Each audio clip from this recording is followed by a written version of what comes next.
स्थैर्य, फलटणकरांचं हक्काचं व्यासपीठ। माढा लोकसभा मतदारसंघातील सर्वसामान्य नागरिकांचा आढावा आपण काही दिवस घेत आहोत।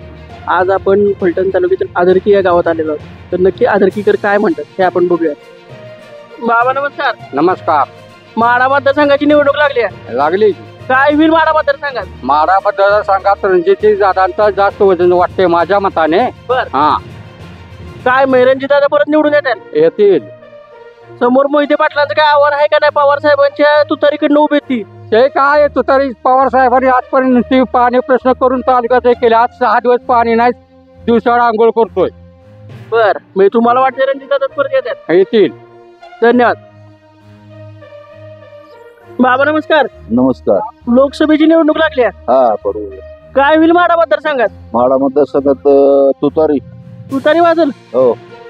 बर, समोर भारतीय जनता पार्टीकडनं रणजित सिंह निंबाळकर उभे आहेत। कुणी असू नको पण तुतारीच वाजणार। तुतारीच वाजणार। तुमचं काय मत आहे बाबा? अहो बरोबर बोलते दादा, जबरदस्त बोलले दादा। बर, तुतारी अगदी झाडूनच आणणार। का तुतारी का वाजणार? अहो काम नाहीत ना यांची।